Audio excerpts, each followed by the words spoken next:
Welcome to Under the Rug at Work, where we shine light on things that are normally swept under the rug. Today, I'm chatting with David Morgan about when speaking up feels unsafe. David is the director of Whistleblowing Technology Solutions for Veremark. David, thank you for joining me. This is a hot topic. Nicole, it's a pleasure to be here. Thanks for having me.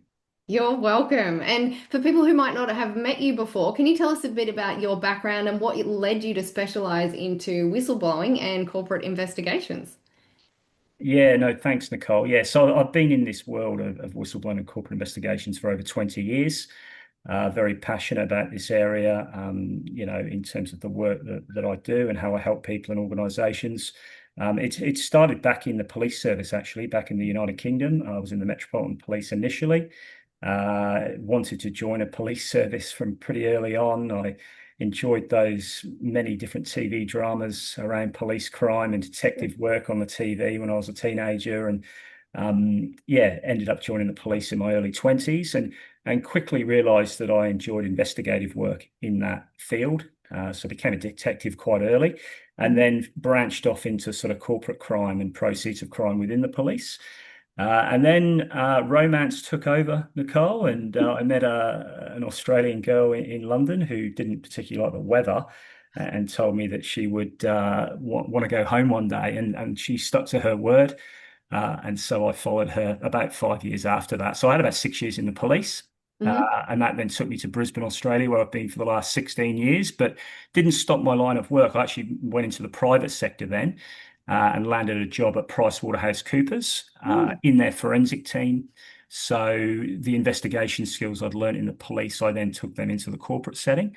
Mm-hmm. That's where I first came across whistleblowing. I had a whistleblower, or PwC had a whistleblower business that I was responsible then for managing. And then, yeah, further stints at Deloitte and at Panel Keir Foster. So I always stayed in that professional services field for a long period of time, conducting corporate investigations in all of those firms. So dealing with whistleblowers, dealing with people that were managing or having to respond to corporate crime events or serious misconduct events on a regular basis. And the whistleblower sort of aspect of that was very central to that experience because they're typically a witness that comes forward as part of that investigation process. Hmm. And the other side of it is, there are whistleblower third-party hotlines out there. Hmm. And that's a part, obviously, of a reporting framework inside an organization typically. And I've run those in a couple of businesses before. So PwC, and then I ran one at Panel Keir Foster. I'm now in technology. I want to sort of the experience I've had over the last 20 plus years, I want to try and put that into, get it to the masses, get it to organizations and people, at mass, because I think the information, the knowledge that I have is important, and valuable. And that's what brings me to Veremark. So Veremark are a global technology business, and they have invested in a whistleblower technology solution, and I lead that globally for them at the moment. Fantastic. And can you explain what whistleblowing is? What is whistleblowing and what is a whistleblower? Just for Yeah, people well, who might not have heard a it before. whistleblower is a person, and they come in different guises, of course. But in this context, we're typically talking about a person inside the workplace, Hmm. and it typically involves them coming forward because they've seen some form of wrongdoing, something they're not comfortable with or not happy about, Hmm. and they've put their hand up and they've tried to raise the concern with the organisation. It can happen in lots of different ways, of course, but that is what they are in a nutshell. Mm. And look, it's rarely the first step, right? You don't automatically become a whistleblower. Most people have already tried to raise concerns in other ways. What's happening when those early attempts fail? Yeah, so the term whistleblower to quite a few stakeholders, probably inside business, doesn't always come with a positive Mm. association. And there's a number of reasons for that. But what we typically see is inside the workplace, when there is a clash in values between perhaps the whistleblower or the person and what is going on around them, that creates tension. And the whistleblower will try to, find their way inside the workplace. This may start with, speaking to people at their level, to peers. It may then sort of involve them speaking to their supervisor and Mhm. calling the behavior out.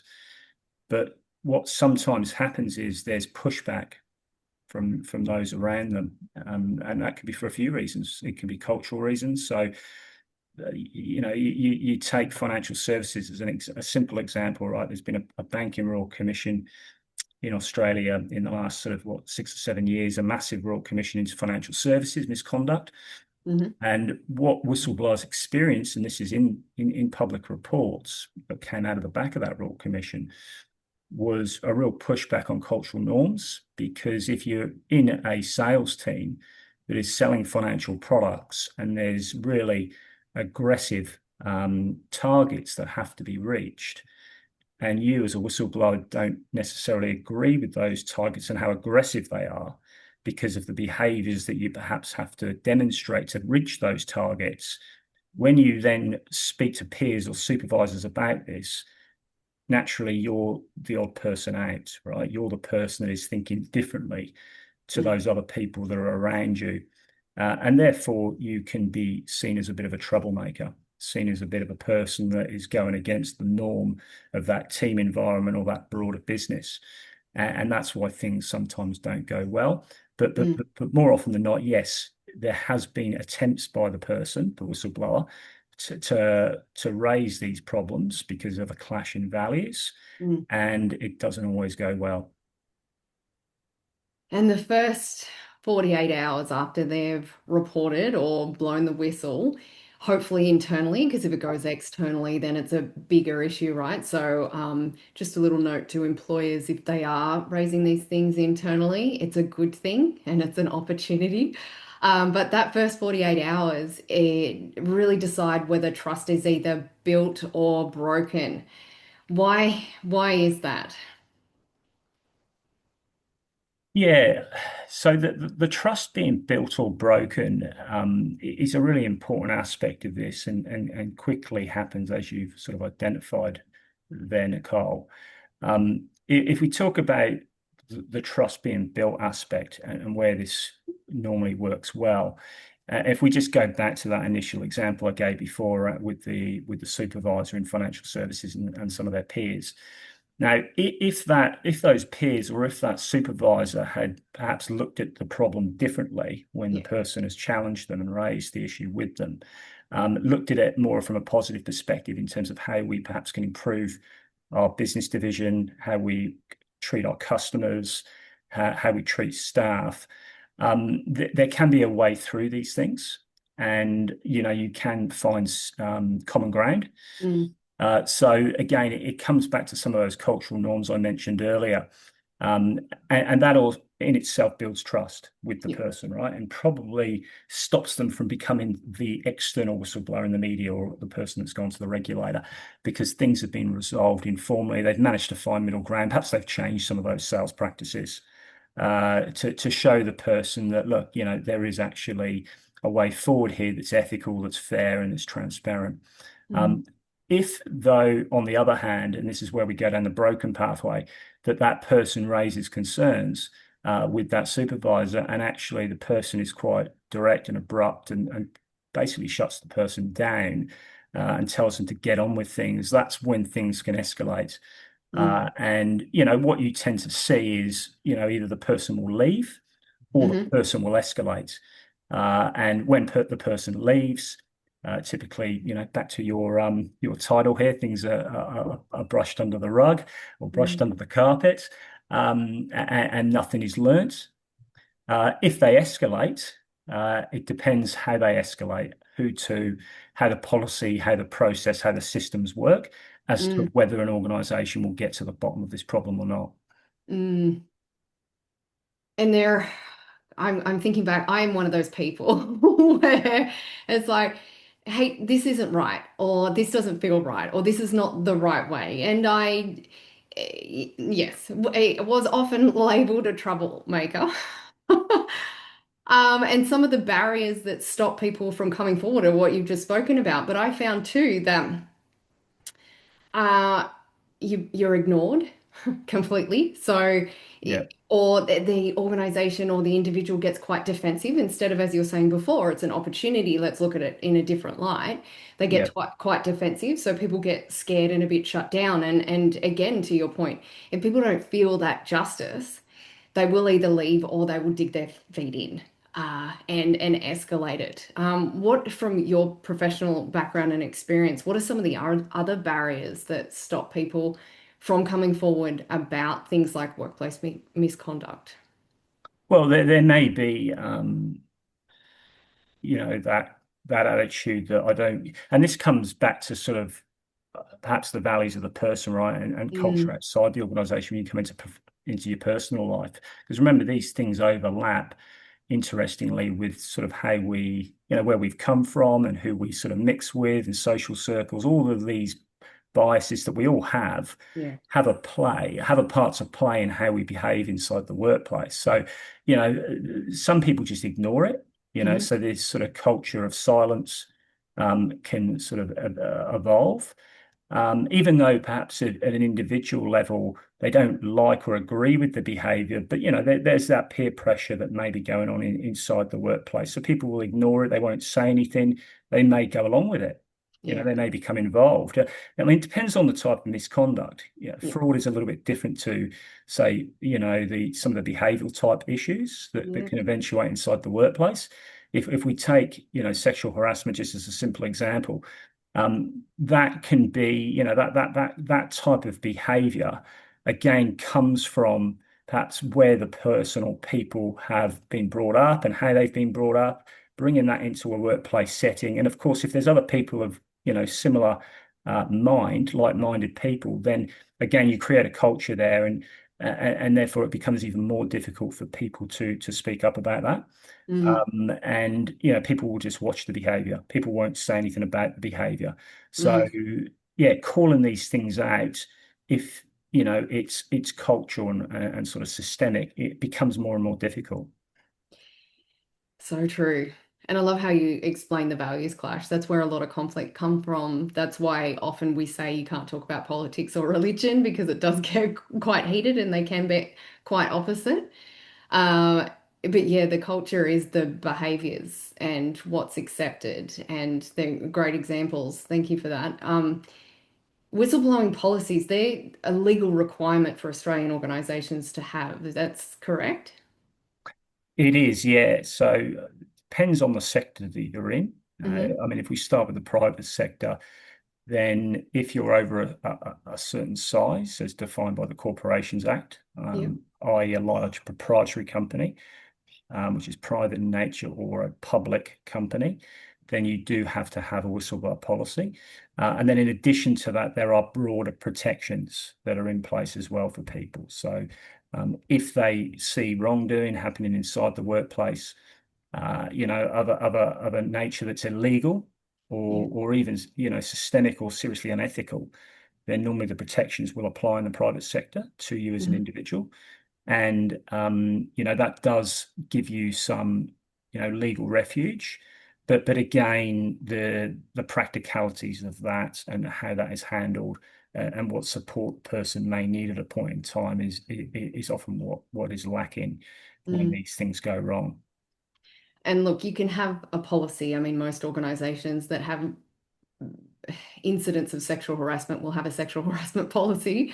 A policy often doesn't mean too much unless people are aware of it, and it's embedded in that culture. Uh, what's the gap between having just a policy and creating a culture where people actually feel safe to speak up?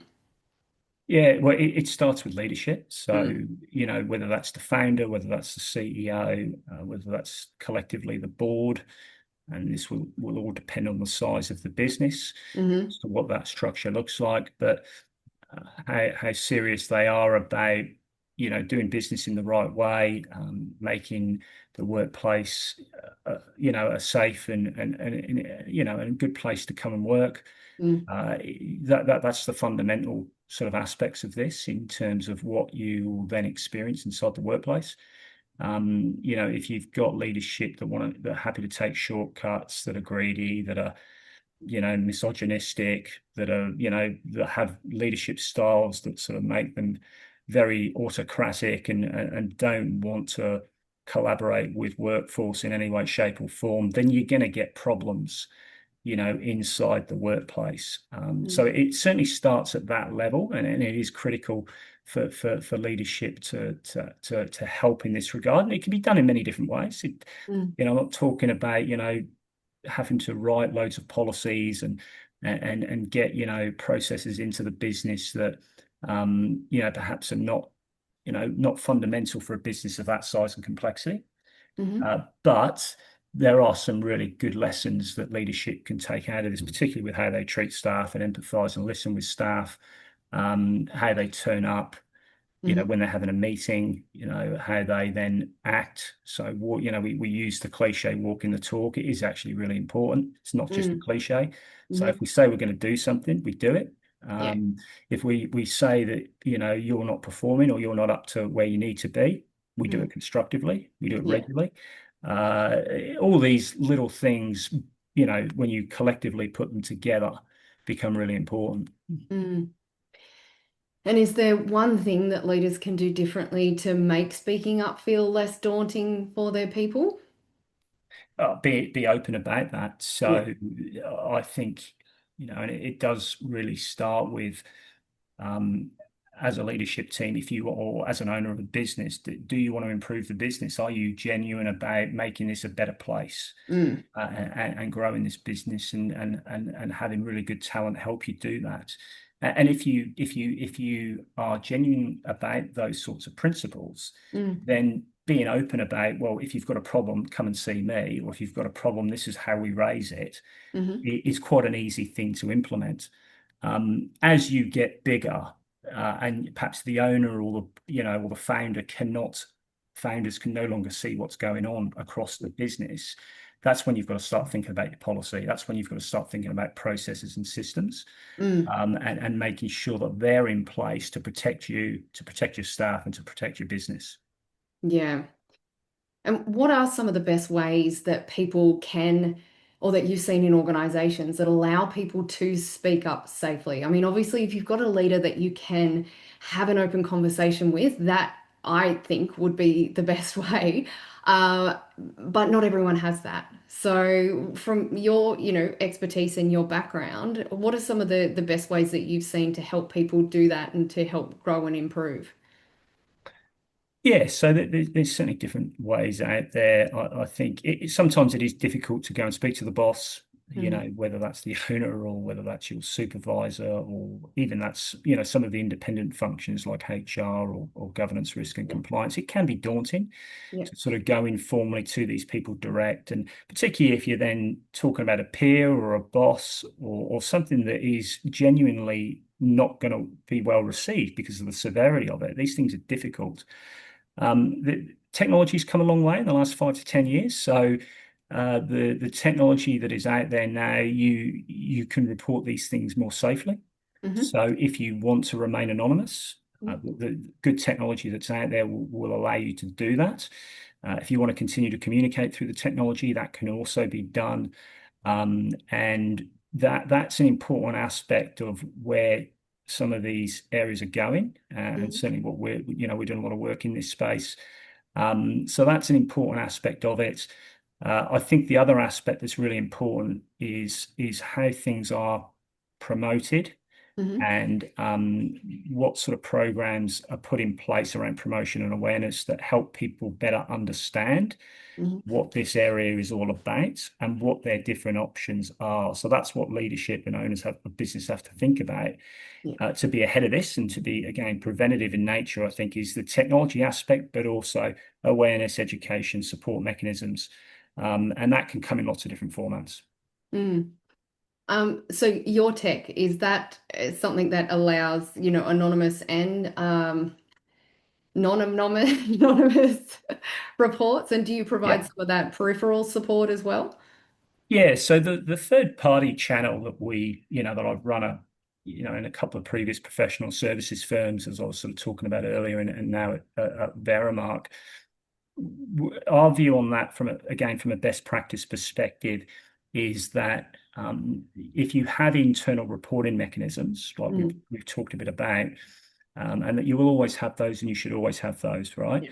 But alongside that, you will have external reporting mechanisms. So if there is a fraud that's occurring inside your workplace and you discover that, you can report that to the police, and they do have a legal obligation to look at that. Now, whether it gets properly investigated, whether they have the time and the resources to look at that, Mm, that's a different set of questions.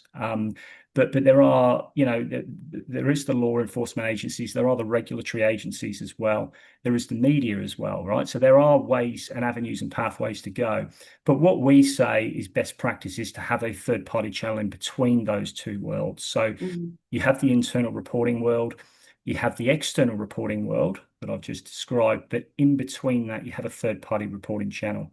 And the purpose of that is to give the organization the opportunity to see that complaint or that concern first mm, before they get tapped on the shoulder by a regulator or by the police, or even worse, by a journalist that's asking for a comment. And that is an owner's or executive's worst possible nightmare.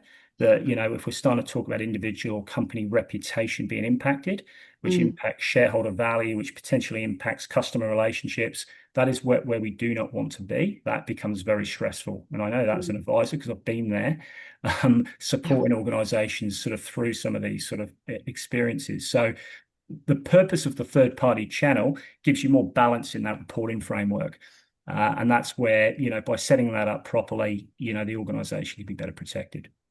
Mm. And people feel safer to speak up or even, for example, do a risk assessment if it is an external party because that they know that there's none of that identification process. Um, Unless, obviously there needs to be if it's a police matter or, a personal safety matter. But they feel safer to be more honest. And Yeah, a lot of the issues occur because people don't feel acknowledged or heard. They're not yeah, listened to. They're like, I'm raising an issue and it's a problem. It might just be purely a values clash, which could be a really good reason to change a business. It could be that someone is thinking one way and maybe the organization is on the right path, but that discussion needs to happen. And I think having a third party definitely helps with that to be able to navigate it rather than it go public. And yeah, there's a saying that, never let the facts get in the way of a good story. And that's why you say, well, if a journalist is calling on something like that, then it is probably the worst case scenario because you would think about it and say, well, maybe the police is the worst case scenario. But what the media can do, either building or destroying, is really quite impactful and something that I think should be uh, reduced or limited, but not something that agree. I can do. Yeah. No, I agree with your comments. And the media has an important part to play in whistleblowing because sometimes there is a public interest Mm. need, and sometimes organizations cannot get their own house in order. Yeah. It doesn't matter what the whistleblower, what even leadership have tried to do. Yeah. If it's corrupt at the top, and the corruption has many levels, right, of severity and forms of corruption. But if they cannot, for whatever reason, clean up their own backyard, Mm. then it is typically the media. The regulator can also be problematic because they Hmm. can be seen to be, too close in certain industries to the people that they are providing oversight in. And this is why the media has become involved and why we have had royal commissions, on the Yeah. back of some of those media stories here in Australia over the last 5 to 10 years. I mean, going back to that third party process and sort of good practice, there's two aspects to that. First of all, how do we handle the person? So yes, if they want to remain anonymous, again, we should give them that option. But again, to your point around validation, explaining to them the limitations around anonymity. right? Yeah. So, and that might be fine for them because they may just want to raise something and then let the organization determine whether, they're going to do something with that or not. They might not want to go through a full investigation process. They might not want to have to go into a courtroom and sort of, give that witness testimony, which is sometimes required, in sort of legal scenarios that we're talking about in this world. Mm, But at least you get something from a person through good prevention steps like the third party channel. And, mm, and yes, if you've got it set up so that they can either remain anonymous or they can actually come forward and tell you who they are, but they're then handled in a confidential, safe, secure process yeah. where things are explained to them along the way. Then that's what builds good trust. That's what is one of the foundational aspects of really effective speak up programs, and Mm, that should then lead to better outcomes for organisations as well. yeah. And I just want to acknowledge your point on while the media can be scary and can take facts can get taken out of context, they can also be really powerful in those places where you were talking about. I mean, it is a bit wild that the media are the ones that are bringing some of these stories to light and the reasons for a number of royal commissions because no one internally is looking at these things seriously, or maybe they're benefiting from them. So there is that full spectrum from within the organization, from within the values of the individual, and from the media and the regulator and everyone involved. So Agree, Nicole. Agree. yeah, And to your earlier point, though, around the risk with media is that you lose control. So, yes, and sometimes with if you do have a journalist that has their own motivations, which perhaps are not in a line with good objective fact finding, yes, then that can become a problem in itself for an individual or for an organization. mm, And I have seen it. And people do link to the media, right? Because yeah, they do have their own individual sort of motivations for this leakage, and mm, certainly journalists are happy to take that information. yeah, So and perhaps write stories that aren't perhaps in the public interest or in the interest of perhaps some of those stakeholders that are being mm. caught up in that event, by inside that corporation. And with everyone having access to things like social media and Facebook in particular, I mean, it's almost like Chinese whispers on a massive scale because Yeah, someone will read something or assume something or incorrectly read something, and then yeah, it does take a mind of its own. You have lost control. So even if the journalist has done, the right thing and done the right story, it still can quickly lose control because I find that Facebook in particular is a huge risk because people don't behave the way they would in a workplace or face to face. It's often the stacks on, it is the opinions, it's the someone has a grudge to bear with an individual person or a company, and then that yeah. flows on from there. So Yeah, you're right, and social media is a really good example of that in terms of how you've sort of presented that, and that in itself. I've done some work into cyberbullying in my career. Some really catastrophic sort of investigations where the impact on people because of their reputations being soiled through social media yeah, and not being able to sort of change that narrative because these things take a life of their own. They're typically presented in bite-sized chunks, yep, sometimes across multiple formats, and that makes it very difficult to come back from because that's out there forever. mm, I did one in sort of local government about 5 or 6 years ago. It was around the animal team that were dealing with sort of dangerous dogs within this team, yep, and they were dealing with a dog that was not well handled by the owner. Was continuing to be let out of a private premises and bite people. yep, And this animal team were doing the right thing. They were following the law. They were doing yep, their job, and they ended up seizing this dog and putting it, into sort of into almost like a pound, hmm, because the owner would not, mm, do what he was supposed to be doing with that dog.